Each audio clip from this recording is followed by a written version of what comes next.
नन्हे नामा की पलकों तले भी सांवरा समा गया था। विट्ठल की श्यामल मूर्ति नयनों में कैद हो गई थी और उसे मुक्त करने का बालक नामा का कोई इरादा भी नहीं था। सोचने की बात है, जिसकी पुतलियों की सीज पर विट्ठल का आसन सज गया हो, उसे अब संसार कहाँ दिखेगा। उसे तो क से ह तक, एक से अनंत तक विट्ठल ही विट्ठल सुनेगा और दिखेगा। यही मन सुखे नामा के साथ विद्यालय में हुआ। वह मास्टर जी द्वारा सिखाए गए हर अक्षर पर विट्ठल विट्ठल की रट लगाता रहा। उसकी इस अलबेली रट को सुनकर मास्टर जी सकते में पड़ गए। खैर, थोड़ी देर बाद मास्टर जी ने व्यवहारिक ज्ञान संबंधी सवालों का सिलसिला शुरू किया। अच्छा बच्चों, यह बताओ कि शिशु को माता क्या पिलाती है?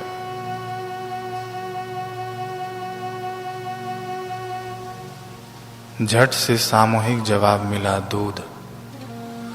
मास्टर जी ने कहा, शाबाश। दूसरा सवाल, आकाश का रंग क्या होता है? मास्टर जी, नीला होता है। मास्टर जी ने अगला सवाल, प्यास लगने पर क्या पीते हैं?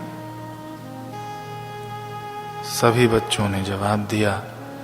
तभी मास्टर जी ने देखा कि नामा अभी भी एकाकी सा ही बैठा है, एकदम गुमसुम, मन से अलग थलग। वे चप्पल से पट पट आवाज करते हुए उसके करीब जा पहुंचे और ऊंची आवाज में प्रश्न दोहराया, प्यास लगने पर क्या पीते हो?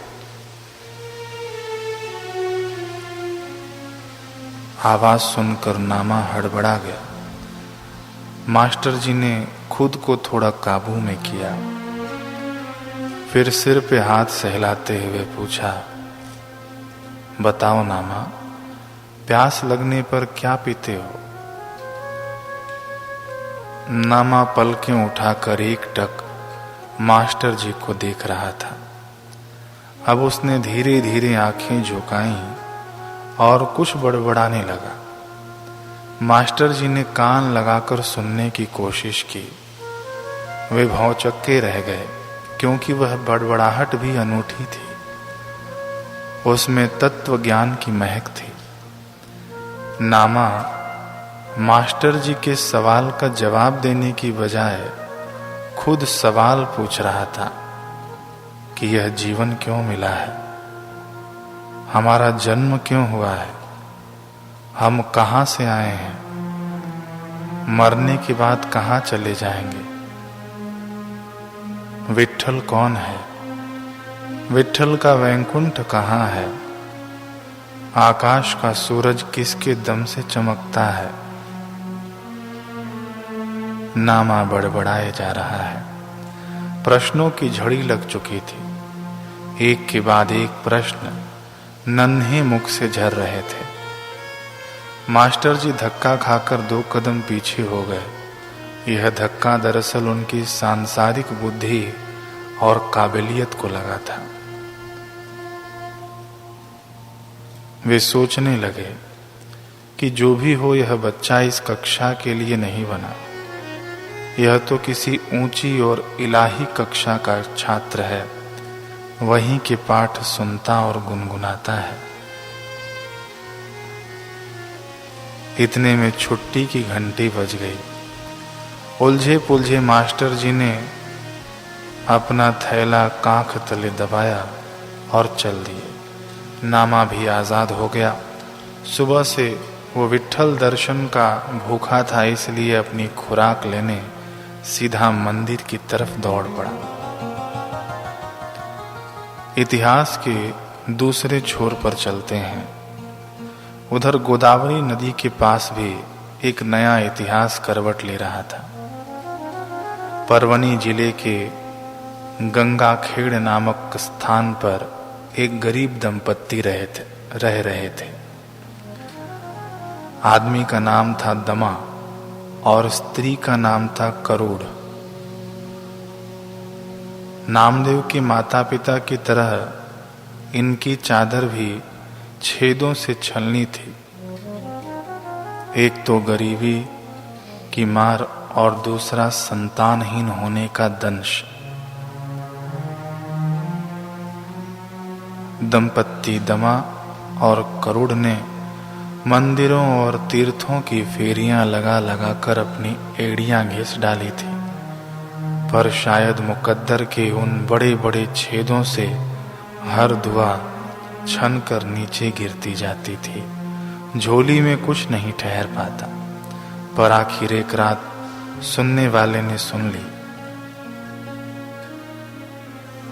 दमा को एक दिव्य स्वप्न आया। उसके सामने पांडुरंग विट्ठल अपने पूरे वैभव के साथ प्रकट हुए। प्रेम से दयानिधि बोले कि वत्स दमा, तेरी प्रतीक्षा पूरी हुई। वह समय आ गया है जब तेरे आंगन में भी किलकारियां गूंजेगी। मैं तेरी झोली में अपनी कृपा का प्रसाद डालता हूँ। आज से 1 वर्ष बाद तेरे यहाँ दैवी योग से एक कन्या जन्म लेगी। तो उसका नाम जना रखना। वह बड़ी भक्तिमयी और तेजस्विनी होगी। पंढरपुर के भक्त नामदेव के साथ उसका पिछले जन्मों का गहरा रिश्ता है। इस जन्म में भी इन दोनों को बड़े गौरवशाली कार्य इकट्ठे करने हैं। भगवत धर्म की पताका फहरानी है। इसलिए जब यह कन्या 5 से 6 वर्ष की हो जाए तो तू इसे नामदेव के घर छोड़ाना। नामा के पिता दामा शेठ बहुत नेक दिल व्यक्ति हैं। वे ही आगे तेरी जना का लालन पालन करेंगे। 1 वर्ष बाद दैवी संयोग घटा। पति दमा और उनकी पत्नी करूड़ के आंगन में भक्तों के नक्षत्र से एक दिव्य तारा उतरा। कहते हैं जो सतयुग में पद्मिनी और द्वापर में कुब्जा थी, वही कलयुग में जनाबाई बनकर आई। बच्ची का सौंदर्य अद्भुत था।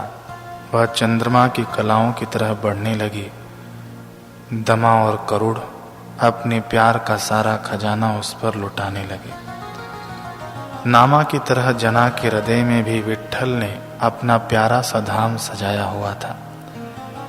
इसके लक्षण उसके माता पिता को आए दिन मिलते रहते थे। बीतते बीतते आखिर वह दिन भी आ गया जब जना 6ठे साल में लग गई। दमा और करूड़ का दिल नहीं मान रहा था। उनकी इच्छा थी कि काश समय वापस लौट जाए। उनके हृदय का टुकड़ा कुछ और दिन उनके पास रहे। दोनों के भीतर मोह और प्रभु आज्ञा के बीच गुत्थम गुत्था शुरू हो गई।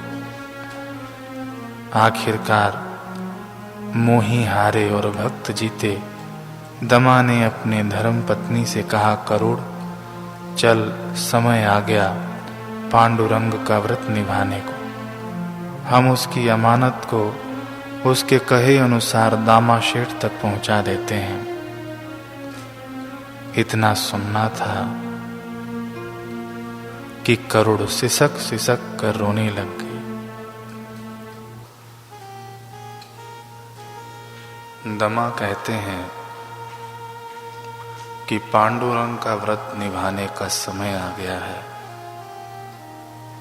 हम उसकी अमानत को उसके कहे अनुसार दामा शेठ तक पहुंचा देते हैं।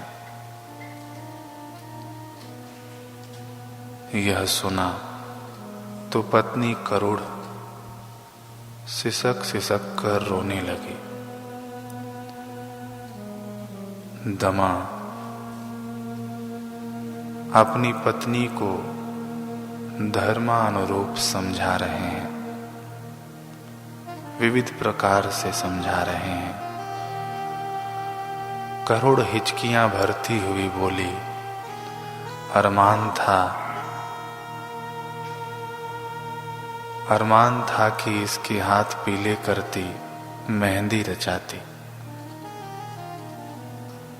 दमा धर्म पत्नी का हाथ थामते हुए बोले, मेहंदी की कच्ची लाली तो संसार रचाता है अपनी बेटियों के हाथ पर, मगर सौभाग्यशाली है तो करुड़ कि तुझे भगवान ने अपनी जना पर भक्ति का गूढ़ा रंग चढ़ाने का अवसर दिया है, और ये रंग पक्का रंग है, ऐसा रंग जो जन्म जन्मांतरों तक जना पर फबेगा और इसके जरिए संसार वालों पर भी चढ़ेगा।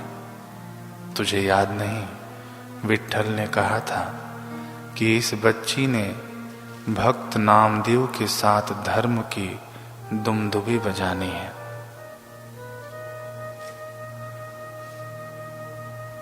पत्नी करुण ने अब अपनी आखिरी दुविधा भी अपने पति के समक्ष कह डाली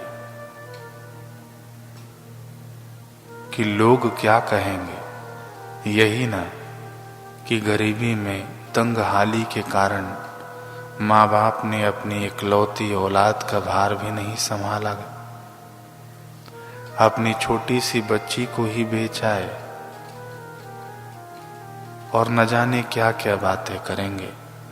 हम किस किस को जाकर कहेंगे कि यह पांडुरंग की आज्ञा थी, कहेंगे भी तो कौन मानेगा। यह सुना तो दमा का हृदय भी धड़क उठा, मगर फिर विवेक ने कमान संभाली।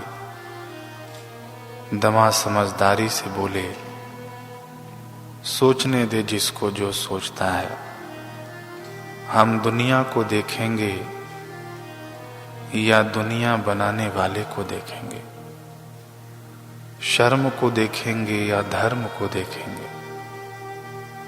वैसे भी इन जग वालों ने तो कुछ महीने बोल बाल कर चुप हो जाना है, मगर पांडुरंग की पल भर की भी नाराजगी हम कैसे सहेंगे।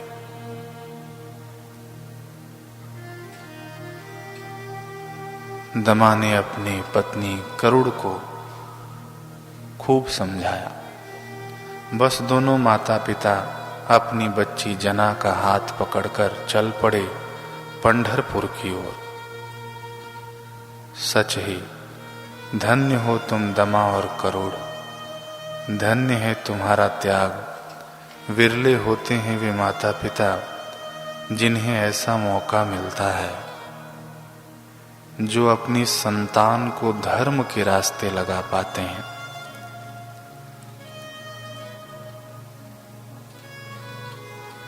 मराठी इतिहास बेशक तुम्हारे इस त्याग पर बढ़ चढ़कर कुछ नहीं बोलता, लेकिन इस बात को भी झुठलाया नहीं जा सकता कि तुम्हारे इस त्याग की नींव पर ही इस इतिहास का भवन खड़ा हो पाया।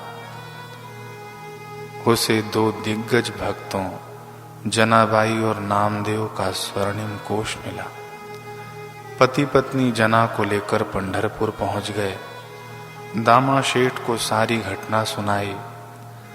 वह दिव्य स्वप्न, विट्ठल का आदेश, जना और नामा का पूर्व जन्म का संबंध, यह सब सुनकर दामा शेठ बहुत प्रसन्न हुए।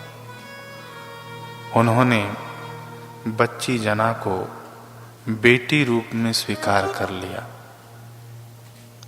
लेकिन तंगी के कारण दामा शेठ की पत्नी गौणाई कुछ ज्यादा प्रसन्न नहीं थी, क्योंकि 2 जून की रोटी जुटाना यहाँ भी बड़े ही मेहनत का काम था। दामा शेठ की पत्नी ने सोचा कि कन्या है शायद, ये लोग अभाव के कारण इस बच्ची को यहाँ छोड़े जा रहे हैं और विट्ठल का नाम लेकर। गौणाई ने, दामाशेठ की पत्नी ने, जना को एक दासी की हैसियत से ही अपनाया। इतने में नामा भी मंदिर से लौट आया। उसका सीधे जना से आमना सामना हुआ। दिव्य थी यह भेंट। जना ने नामा को प्रणाम किया। दूसरी ओर नामा को भी लगा जैसे उसके विट्ठल की बिरादरी का ही कोई उसके पास आ गया हो। दोनों भाई बहन की तरह संग संग पलने बढ़ने लगे, शरीर से भी और आत्मा से भी।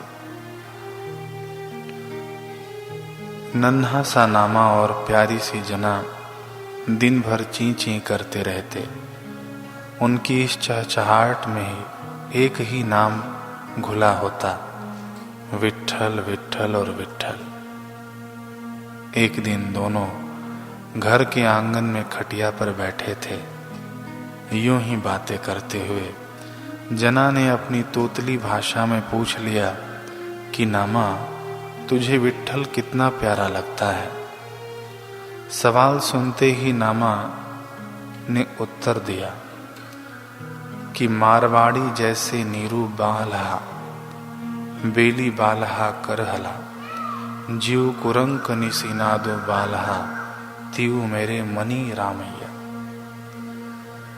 अर्थ है कि जितनी मारवाड़ यानी राजस्थान के रेतीले रूखे इलाके को पानी की बरसात प्यारी होती है, ऊंट को बेल और हिरण को हरदम नाद सुहाता है, उतना ही मेरे मन को रामैया अर्थात विट्ठल प्यारा लगता है। आगे कहा, जीव धरणी कौ इंदु बालहा, कुसुमे बासु जैसे भवरला, सगल भवन तेरो नामो, बालहा त्यू नामे मनी विठुला। जैसे खुश्क जमीन को रिमझिम सावन भाता है, भंवर को फूल और कोयल को अंबिया प्यारी लगती है, मछली के लिए पानी और चातक के लिए स्वाति धारा, सब कुछ होती है, ऐसे ही जना मुझे इस त्रिभुवन में विट्ठल सबसे प्यारा, सबसे अपना लगता है।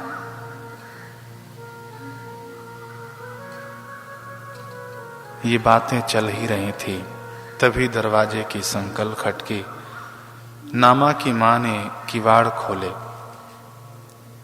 दामाशेठ कपड़ों के दो बड़े बड़े गट्ठर लिए अंदर आंगन में आ गए।